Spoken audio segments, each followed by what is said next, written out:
ബൈത്തുൽ സക്കാത്ത് കേരള അതിനെക്കുറിച്ച് പരിചയപ്പെടുത്തുമ്പോൾ അത് ഇതിൻ്റെ അവകാശികൾക്ക് നേരിട്ട് നടത്തുന്ന ഒരു സംവിധാനമായിട്ടാണ് പറയുന്നത്. എന്ത് താല്പര്യത്തിന് പുറകിലാണ് ഈ വിമർശനങ്ങൾ വരുന്നത് എന്നുള്ളത് വേറെ പരിഗണിക്കേണ്ടതാണ്. കാരണം അവർ വിമർശിക്കുന്ന അതേ ഭാഷയിൽ നമുക്ക് ഉത്തരം പറയുക എന്നുള്ളത് സാധ്യമല്ല. കാരണം അവരുടെ ഉദ്ദേശത്തെ ചകഞ്ഞു നോക്കുക എന്നുള്ളത് നമുക്ക് അസാധ്യമായൊരു കാര്യമാണ്. പക്ഷെ അതേസമയം ഈ 8 വിഭാഗം അള്ളാഹു സുബ്ഹാനഹു വ തആല സക്കാത്തിൻ്റെ ഗുണഫലങ്ങൾ എത്തണമെന്ന് നിഷ്കർഷിച്ചിട്ടുള്ള ഈ 8 വിഭാഗം നമ്മൾ നമ്മളുടെ വീടിൻ്റെ ചുറ്റുപുറത്ത് ഇങ്ങനെ വിതരണം ചെയ്താൽ എത്തുമോ? എത്തില്ല എന്ന് മാത്രമല്ല, ഇസ്ലാമികമായി അതാണോ മാതൃക? ഇസ്ലാമികമായി പ്രൈവറ്റൈസേഷൻ ഓഫ് സക്കാത്താണോ മാതൃക? അതല്ല സാഹചര്യങ്ങളുടെ ഇസ്ലാമികമായ ലോകക്രമം, ഭരണക്രമം ലോകത്തില്ലാത്തതിൻ്റെ ഭാഗമായി തകർന്നുപോയ സംവിധാനങ്ങളിലൊന്നാണ് സക്കാത്ത്. തീർച്ചയായും അങ്ങനെ ഒന്ന് തകർന്നുപോയൊരു സംവിധാനത്തിൽ, അങ്ങനെ തകർന്നുപോയ സംവിധാനമാണ് റസൂലുള്ളാഹി സ്വല്ലല്ലാഹു അലൈഹി വസല്ലം പറയുന്നുണ്ട്, ലതൻഖുലുന്ന ഉറൽ ഇസ്ലാമി ഉർവതൻ ഉർവ. ഇസ്ലാമിൻ്റെ ഓരോ സംവിധാനങ്ങളിൽ ഒന്ന് അഴിഞ്ഞഴിഞ്ഞഴിഞ്ഞ് പോയിക്കൊണ്ടിരിക്കും. അവലുഹ നഖ്ലനിൽ ഹുക്ം വ ആഖിറുഹ അസ്വല. ആദ്യമായി അതിൻ്റെ അധികാര നഷ്ടമുണ്ടാകും. വ ആഖിറുഹ അസ്വല, അതിൽ അവസാനത്തേത് നഷ്ടപ്പെടുക നമസ്കാരമായിരിക്കും. നമസ്കാരം ഉണ്ടായാൽ ലോകത്തെല്ലാമായി എന്ന് കരുതുന്ന മനുഷ്യന്മാർ കൂടി വരും. കുല്ലമൻ ഖലത് തശബ്ബസന്നാസു ബിമാ തലീഹ. ഓരോ ഇഴകളും ഇങ്ങനെ അഴിഞ്ഞിങ്ങനെ പോരുമ്പോൾ മനുഷ്യർ എന്ത് ചെയ്യും? അവസാനത്തിന് ബാക്കിയുള്ളത് നമ്മൾ പിടിച്ചു നിൽക്കുക എന്ന് കരുതും. ഒന്ന് ആലോചിച്ച് നോക്കൂ പ്രിയപ്പെട്ടവരെ, ഇസ്ലാമികമായി നമ്മൾ ഒരു സംവിധാനമില്ലെന്ന് കരുതി നമസ്കരിക്കാതിരിക്കുന്നുണ്ടോ? നോമ്പെടുക്കാതിരിക്കുന്നുണ്ടോ? ഹജ്ജ് ചെയ്യാതിരിക്കുന്നുണ്ടോ? എന്നാൽ സക്കാത്തിനെ കുറിച്ച് പറയുമ്പോൾ അതങ്ങനെയൊന്നുമില്ല. അത് നിങ്ങൾക്ക് ഇഷ്ടമുള്ള പോലെ തോന്നുന്ന പോലെ ചെയ്യാം. ഇത് ഏറ്റവും പ്രധാനപ്പെട്ടത് സംഘടിതമായി ചെയ്യണോ സംഘടിതമല്ലാതെ ചെയ്യണോ എന്നുള്ള ഫിഖ്ഹി മസ്അലയേക്കാൾ ഇത് സംഘടിതമായി ചെയ്യാനുള്ള വ്യവസ്ഥാപിതമായ സംവിധാനങ്ങളെ പരിചയപ്പെടുത്താത്തത് കൊണ്ട് ആളുകൾ ഇസ്ലാമിലെ ഈ ഫർലായ ഒരു കാര്യം ചെയ്യാൻ വിമുഖത കാണിക്കുന്നു എന്നുള്ളതാണ് ഏറ്റവും പ്രധാനപ്പെട്ടത്. അതുകൊണ്ട് ഇതിൽ ചില വിമർശനം, ഇത് സംഘടനാപരമായ വിമർശനമാണ്. ഞാൻ ജമാഅത്തെ ഇസ്ലാമിയുടെ ഉത്തരവാദിത്തപ്പെട്ട ഒരു ബോഡിയിൽ അംഗം കൂടി ആയതുകൊണ്ട് പറയാം. ഈ അടുത്ത് ബൈത്തുൽ മാലും ബൈത്തു സക്കാത്തും ഒരുമിച്ച് ആളുകൾ വിമർശിക്കുന്നത് കേട്ടു. ബൈത്തുൽ മാലും ബൈത്തു സക്കാത്തും. ബൈത്തുൽ മാല് എന്നുള്ളത് വേറെ പ്രയോഗമാണ്, ബൈത്തു സക്കാത്ത് എന്നുള്ളത് വേറെ പ്രയോഗമാണ്. അത് ജമാഅത്ത് നമസ്കാരം എന്ന് പറഞ്ഞാൽ ജമാഅത്ത് ഇസ്ലാമിക്കാർ നിസ്കരിക്കുന്ന ഒരു നിസ്കാരമാണെന്ന് എത്ര ബോഷ്കാണോ എത്ര വിവരക്കേടാണോ പറയുന്നത് അതുപോലത്തെ ഒന്നാണ് ബൈത്തുൽ മാൽ. ബൈത്തുൽ മാൽ എന്നുള്ളത് ജമാഅത്ത് ഇസ്ലാമിയുടെ പ്രവർത്തകർ പ്രാദേശികമായി വർക്ക് ചെയ്യുന്ന യൂണിറ്റുകളിൽ നിന്ന് അവരുടെ വിഹിതം കൊടുത്തിട്ടാണ് ഒരു സംഘടന നടക്കുന്നത്. അവരുടെ സമ്പത്തിൻ്റെ 2% വീതം സംഘടനയ്ക്ക് കൊടുത്തിട്ടാണ് സംഘടന നടക്കുന്നത്.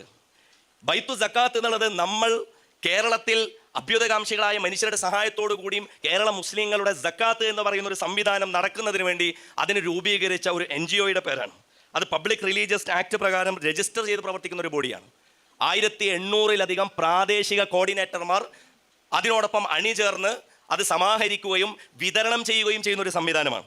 പ്രാദേശികമായുള്ള ബൈത്തു സക്കാത്ത് എന്ന് പറയുന്ന ഒരു ഒറ്റ ബോഡി മാത്രമല്ല, പ്രാദേശികമായി നേരത്തെ ഷെയ്ഖ് സാഹിബിലൂടെ സൂചിപ്പിച്ചതുപോലെ പ്രാദേശികമായ സക്കാത്ത് സംവിധാനങ്ങൾക്ക് പരിശീലനം കൊടുക്കുകയും മേൽനോട്ടം വഹിക്കുകയും ചെയ്യുന്ന ബോഡിയാണ്. അപ്പോൾ ഇങ്ങനൊരു ബോഡി ബൈത്തു സക്കാത്ത് മാത്രം വളരട്ടെ എന്നല്ലല്ലോ. നമ്മൾ എന്താണ് ആഗ്രഹിക്കേണ്ടത്? സംഘടിതമായ ഏത് സംവിധാനങ്ങളും പ്രത്യേകിച്ച് സക്കാത്തിൻ്റെ വിഷയത്തിൽ കൂടുതൽ പുഷ്കലമാകട്ടെ, കൂടുതൽ പൂത്ത് പന്തലിക്കട്ടെ എന്ന് പറയുമ്പോൾ ഇങ്ങനെയുള്ള ഏറ്റവും ചുരുങ്ങിയത് 1,00,000 മനുഷ്യരിലേക്ക്, നേരത്തെ ഷെയ്ഖ് സാഹിബ് അതിൻ്റെ കണക്ക് വായിച്ചു, 6428 കുടുംബങ്ങൾക്ക് ചികിത്സാ സഹായം, 5570 കുടുംബങ്ങൾക്ക് വീട്, പൂർണ്ണമായോ ഭാഗികമായോ വീട്.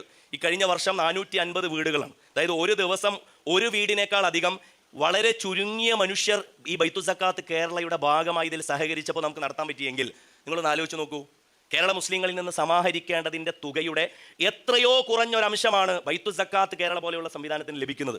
ഞാൻ 2010 ഒരു കണക്ക് കൂടി പറഞ്ഞ് അവസാനിപ്പിക്കാം. 2010 ഒരു കേരള പഠനം ശാസ്ത്ര സാഹിത്യ പരിഷത്ത് നടത്തിയ ഒരു പഠനമുണ്ട്. അതിൽ കേരളത്തിലെ എല്ലാ കമ്മ്യൂണിറ്റിയുടെയും ധനശേഷിയെക്കുറിച്ചൊരു പഠനമുണ്ട്. അതിൽ മുസ്ലിങ്ങളുടെ ധനശേഷിയെക്കുറിച്ച് പറയുന്നത് അന്ന് 2010 കണക്കാണ് ലഭ്യമായിട്ടുള്ളത്.